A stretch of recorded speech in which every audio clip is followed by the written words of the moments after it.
2010 ni mo kó wá pẹ̀lú ọpẹ́ mi ọmọ mi ọgbà tó yá omi dé pẹ̀lú bómi ṣe dé náà bàbá ṣé mi try bí tó mo tún ṣe German floor concrete mo ṣe bá omi bí kò ń ṣe pọ́n wà ń bíbà ń gbà yẹn wọ́n sì wà ń bí yìí omi tá à ń sọ yìí kò ń ṣe kò sẹ́ni tó lè wọ ọbẹ̀ tó máa mú yẹn fẹ́ǹsì tó máa ń kún délé báyìí fẹ́ǹsì tó ti gbé blọọkù lé lórí òun ni fẹ́ǹsì bíbà yìí tó kọ́ mọ́tíláṣí yẹn fẹ́ǹsì yẹn tó fi kí sí tó fi igi kan sí yẹn bí ọ̀pá nu yẹn lẹ́bù omi tó mi ń gbé gbà kan ní. wà á tí mi ń gbé bẹ́ẹ̀ yàrá tí mo ń gbé nìyẹn mi ń gbajú mi ń bí wọlé. gbogbo àwọn ọmọ mi dẹ̀ wà ń kékèké o àwọn ọmọdé wọn ti dàgbà o ọpẹ́ mi àti Akin wọn wà ń kékeré báyìí bọ̀ nínú omi yẹn màá wà nínú omi yẹn ni màá ti wẹ̀ fáwọn ọmọ mi màá gbé gas màá gbé sórí cabinet mi màá sọ oúnjẹ fún wọn pé táwọn ọmọ mi bá ń ké màá sọ fún wọn má sunkún pẹ̀lẹ́kùn ni mo fi máa ń ṣe nǹkan tí mò ń ṣe o màá tún wá sọ fọ́lọ́run pé ọjọ́ kan ṣá èèyàn kan máa yọ mí kúrò níṣòro yìí yes I have a faith and I believe my God yes I can do successful something in person life I know yes I can yeah. Greetings everyone. So we are live at the house of Ajoke Cinderella. Yes. Former house. It's former house I built it by myself. Engineer Kim number 27. Yes. How many bedrooms are? 3 bedroom mo fi kọ́ láti 2009. Mo dẹ̀ kó débẹ̀ ní 2010. Mo gbé ọmọ mi wá síbẹ̀. Àti 2011 mo lọ sí London. Ìgbà tó máa dé 2012 tí mo máa dé mo kàn rí pé omi ló lé mi bọ́sítà níbẹ̀. Even tẹ́ bá wo gbogbo surroundings bẹ́tà wáyé náà àwọn obìnrin lájọ́ rà lẹ̀ báyìí. Lọ́wọ́ kábíyèsí gan láti rà á ọba tó lórúkọ dáadáa ni. Gbogbo roof yẹn ló ti lọ. Lágbára lọ́wọ́ tẹ̀ tí wọ́n ti kó gbogbo everything ni wọ́n ti yọ gbogbo glass tó wà mẹ́ ẹ ṣáà rí pé tiles wà mẹ́ everything wọ́n ti yọ gbogbo toilet tó Please wà come mẹ́. and show them around. Wọ́n ti yọ ìgbà tẹ́mi ti kúrò mẹ́ because èmi ti filẹ̀ láti 2020 omi yẹn ti pọ̀ jù. Omi yẹn ti pọ̀ jù. That is the master bedroom lélẹ̀ tẹ́mi ń lò gọ́gọ́gọ́gọ́ but àwọn boys mi ń lo yàrá kan bẹ́ẹ̀ àwọn girls ń lo yàrá kan bẹ́ẹ̀ òun ni gítì wù láti inú ilé tiles wà nínú ilé wà nínú sitting room wà nílẹ̀ lẹ́yìn. Yeah, tiles. That's the bedroom. Yes. Gbé anything mi mú nǹkan kan kúrò ńbẹ̀ nǹkan ra kó ńbẹ̀ fún ẹ̀mí mi pé kí nǹkan kan má ṣe mí. Nǹkan kan ní ṣe. Mo dúpẹ́ pé ilé ni Ọlọ́run gbà. Ṣé ẹ ní ìwé ilé yẹn lọ? No omi ti gbé gbogbo ẹ lọ o tí bá máa ṣe anything sì máa ṣẹ̀ṣẹ̀ lọ gbà á padà lọ́wọ́ kábíyèsí mo dẹ̀ ti sọ fún kábíyèsí náà tẹ́lẹ̀ pé omi ti gbé gbogbo nǹkan tó wà nínú ibẹ̀. Ṣé ní plan pé fẹ́ gbé ibà padà? Èmi mo bá àmọ́ ibẹ̀ ṣe o ibi báyìí ó lọ fà o ibi tí mo bá gbé concrete dé ibẹ̀ lomi tuntun máa wọlé ibi tí mo bá gbé German floor concrete dé àwọn boys mi gan tájọ wà á ṣìjọ wà dọ̀la gbogbo wọn èyí tó ti lọ sí gbògìlà nínú wọn ń sìn ó wà ń bẹ̀ eléyìí tó ti lọ sí ṣé omi ti ka ẹ́ mọ́ nílé rí? Omi gan ló ṣe rí níwọ̀n àbúrò mi lè ṣe tó ní pé kóun ṣí gate entrance báyìí gate yẹn gbà ní àyà báyìí tí omi yẹn fi force wọlé ọjọ́ yẹn ká tó ráyè jáde àwọn boys tó wà lẹ́gbẹ̀ẹ́ bíbá àwọn ọmọ ìyá Ìjẹ̀bú tó ta ilé tiwọn yìí àwọn náà wá fún wa ní ládà tàfi jáde mo gbé ọmọ mi sí orí burglary ó di burglary mobile àti wá jẹ́ kéèyàn kọ́ bọ́ sẹ́yìn a ṣẹ̀ wá gbé ọmọ yẹn àwa gbé fún wọn lọ́lọ́run ṣe yọ wá la ṣe jáde lẹ̀ kò ń ṣe nǹkan kékeré o. This is not a house anymore.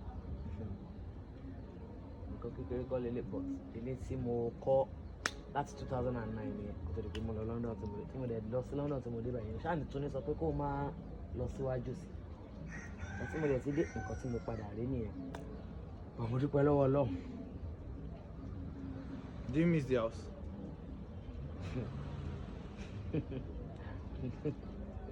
I miss it a lot. True. Because it's my house. Tí báyìí mo ṣe ń gbé bẹ́ẹ̀ mi ò ní máa san irú owó tí mo san ẹ̀. Yes. Kò dẹ̀ ní sí ìnira máṣu mátọ̀ wọ́n ti ṣe omi jù wọ́n ti lo omi jù wọ́n ti ṣe gbájú kò sí yẹn nígbà tí mo ń lò.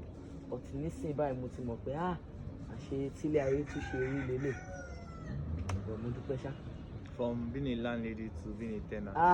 Ó lọ fà o ó ṣòro díẹ̀ o kọ́ ló ń ṣàánú wa o tó bá jẹ́ mojọ́ mọ́kọ́ tẹ́ pé gbogbo nǹkan tó bá ń rò ló máa ń fi ṣe nǹkan tí kò kí ń gbé kúrò lọ́kàn bóyá nǹkan bá ti ṣọ̀tá mi because mi ò believe pé mo lè fi ilé yẹn sílẹ̀ mo believe pé bóyá ọdọọdún kí n kàn máa change kí n máa renovate ẹ̀ láti lè change renovating you understand kí n máa change ọ̀dà pé no mo tún tukù báyìí bóyá kí n tún ṣe pé no ẹ kò bá mi fọ́ bí ẹ ṣe bí báyìí ẹ ṣe ilé báyìí ẹ tún sọ ọ́ bí báyìí. Èmi ò lè ṣírò owó yẹn o. Bọ̀ èlò lè rà lẹ́yìn gbà yẹn. Mo rà ní 1.8 ní 2009. Bọ̀ ẹ mọ̀ pélé omi nígbà yẹn. Kò sómi bẹ́ẹ̀. Kò sí omi nígbà tí mo rà á. Even nígbà tí ta kó débẹ̀ ní 2010 mo fi kọ́ as in bungalow parlour tó wà nílẹ̀ ilẹ̀ tó pé gbogbo nǹkan tí mo ṣe síbẹ̀. Even ọ̀rọ̀ tí mo sọ yìí Adéṣàyìn tó jẹ́ furniture mi wà ní around bíbá. Every year ní Adéṣàyìn wa máa ń kó ṣíà tó máa gba 150,000 naira lọ́wọ́ mi tó máa lọ fi tún chair ṣe again tó tún máa tún bá mi kó mi wá. Bàbá tó ní ilé gan àìmọye àwọn èèyàn tátijọ́ tọ́hún náà gbé ń bẹ̀ tẹ́ pé àjọ ń wà gbogbo àti bá fẹ́ jáde ńgbà mi ẹ̀mí mi ò ní balẹ̀ mo dẹ̀ fẹ́ lọ máwọn èèyàn nínú dùn níta mi ò ṣáà ní jẹ́ kó mọ̀ pé inú mi ń bàjẹ́ nílé máa fi tèmi mọ́ra máa wọ ṣòkòtò lásán kúrò níbí báyìí máa fi omi jáde nínú bíi máa jáde sí títì bẹ́ẹ̀ níbi táwọn mẹkáníìkì ní wà bẹ́ẹ̀ máa dẹ̀ kọ́ àwọn ọmọ mi síwájú ilé àfáàn bíi máa ní kọ́rẹ́ mi bá mi kó wọn sọ́dọ̀ òun lo yàrá kan. mọ́tò yẹn wá kọ́ ibùdó máa pàkẹ́ sí. bí tí mo máa ń pàkẹ́ sí rè o but ilẹ̀ omi ni o gbogbo bí tẹ́rí táwọn èèyàn ti ń jáde yẹn gbogbo bẹ̀ lómi máa ń dé gbogbo òkè lọ́hùn tẹ́rí tí fẹ́ǹsì wà gbogbo bẹ̀ lómi máa ń dé tómi yẹn bá dé o gbogbo bí báyìí kànáà ni ẹ̀gbẹ́ lọ́hùn yẹn o yes but tómi yẹn tójò bá ti wá rọ̀ tán omi yẹn máa wá kún wá gan school tún wà bẹ́ẹ̀ tẹ́ pé school yẹn gan fẹ́ǹsì ẹ̀ yá ní 2012 tí mo sọ tó bá dàbí rẹ lọ sí school yẹn kẹ́ tó lọ ṣe investigation fún wọn níbẹ̀ ẹ máa rí i pé àwọn náà máa tún sọ pé ní date báyìí time báyìí year báyìí nǹkan báyìí ṣẹlẹ̀. Yes. Omi yalé. Àgbàrá ya ṣọ́ọ̀bù láti gbà yẹn gan láti ń bàtò. Omi yalé o àgbàrá ya ṣọ́ọ̀bù kò sí kọ́ta fẹ́ ṣe sí o. Even gọ̀kẹ́ dọ́dọ̀ kábíyèsí ọba là ń bẹ̀ first class olójokoro ọ̀fọ̀jokoro kìdọ̀. Wọ́n máa sọ fún yín pé àjọkẹ́ ọmọ mi ni ọwọ́ mi ló ti ra lẹ̀. Àwọn eṣọ̀run ló lọ wọn lẹ̀ fún ìgbà tán tiẹ̀ ń kàn gan gbogbo. Àwọn èèyàn ńlá lágọ̀ ọmọ náà àdúgbò àwọn ẹ̀ṣẹ́ mọ̀ fi àwọn adéjayà everybody àwọn àjọ wà ní tẹ́ pé àwọn gọ́mọ̀ pé ibi tí mo kọ́lé sí lélẹ̀ tẹ́ bá dọ́dọ̀ wọn dọ̀la confirmed wọ́n máa sọ fún yín pé Cinderella ló nílé.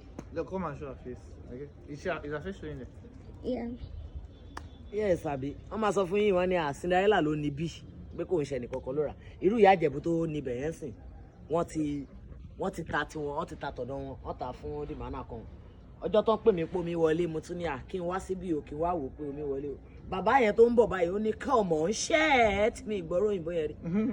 Okay, omi yẹn pọ̀ gan-an. Omi tó máa mú wá débi ọyàn báyìí ṣẹ́ẹ̀rì ni fish pond níbí báyìí omi máa ń gbé ẹja àfáà lọ tómi bá kún wà kí n rí kinní yìí ó ti yẹ kẹ́yìn náà ti rí traces kan tí mo sọ and church ten wò yìí páànù òkè yìí ibi tí ọ̀dà wà yìí ibẹ̀ náà ibẹ̀ ní páànù ẹ̀ wà tẹ́lẹ̀ lágbára Ọlọ́run ṣe mọ báwo níbẹ̀ yẹn ṣe wá wọlé sínsìn kan tó gbé kinní lé lórí ibi tí mo jẹ́ kẹ́ mọ̀ pé nǹkan ṣẹlẹ̀ nìyẹn even a lè gba ẹ̀gbẹ́ yẹn kákọ̀ fi lọ wo inú church ìyá tó wà lẹ́gbẹ̀ẹ́ tèmi pẹ̀lú lè kẹ́tù lọ wo bó ṣe rí. Let's go and check that place. Yeah.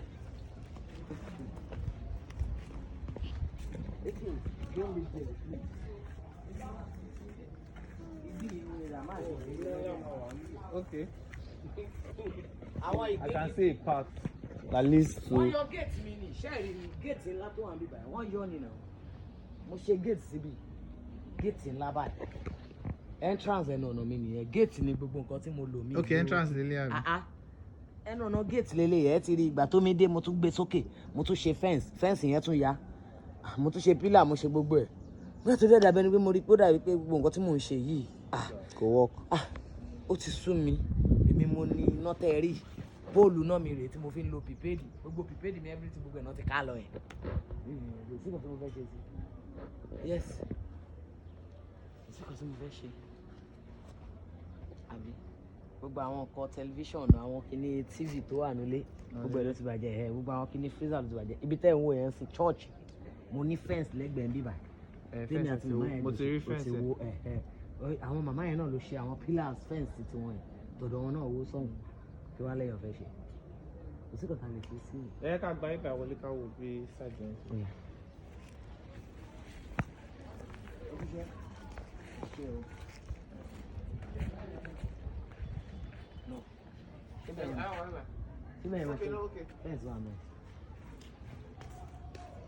Is it comfortable for you?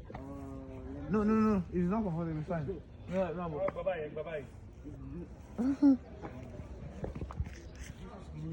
Ibẹ̀ ló máa dá ọ. Bí ìdọ̀tí àti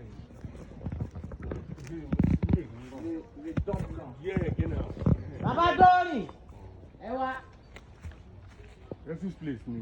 A máa ní ìdí àgbà náà o. Yeah, Fine, and the wabe. It's fine. It's fine. Don't worry. Okay.